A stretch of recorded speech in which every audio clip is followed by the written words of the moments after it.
শুক্রবার ছুটির দিন, তো চিন্তা করলাম কোনো বাড়ি থেকে ঘুরে যাওক। শীত যেহেতু হওয়ার ফতে তো আর চিন্তা করলাম ডিবিরাওয়ারে শাপলা বিলেও ঘুরে গিয়া। শাপলা বিল যেহেতু ইলে যেহেতু খুব সকালে উঠতে হইব, তা শুক্রবারের ঘুম বিসর্জন দিলে এলাম, রওনা হয়ে গেলাম শাপলা বিলের উদ্দেশ্যে।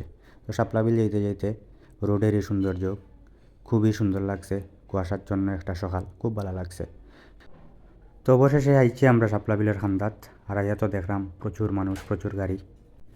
এবছর শাপলা একটু কম লাগে, যদিও শাপলা কম কিন্তু নৌকা ভাড়া এবছর একটু বেশি।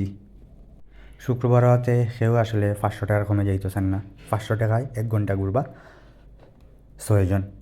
অবশেষে নৌকাওয়ালার সাথে দামাদামি করতে করতে ব্যর্থ হইয়া আমরা একটা নৌকা লই নিলাম, 1 ঘন্টার লাগে 500 টাকা দিই। তো নৌকা লওয়ার পরে আমরা রওনা দিলাম আউড়ের ভিতরে দিই।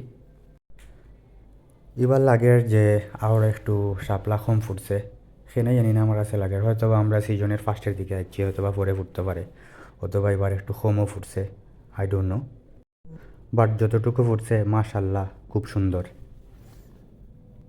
ইচ্ছা আছিল ডিবির উপরে যে সমাধিটা আছে ওটা দিকে আইতাম, কিন্তু আসলে এখানে প্রচুর মানুষ থাকাতে আর আমরা এবার গেলাম না। আমরা আউড়ের মাঝখানেও নৌকা লইয়া 1 ঘন্টা ঘোরাঘুরি করলাম, কিছু ফটো তুললাম, তোলার পরে আমরা আবার ফারে দিয়ে ব্যাক করলাম। ডিবিরাওয়ের সকালটা আসলে খুব সুন্দর লাগে।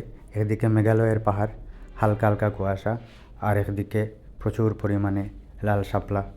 অবশেষে 1 ঘন্টার আগেও আমরা ঘোরাঘুরি শেষ, দেখা হইব নেক্সট কোনো ভিডিও।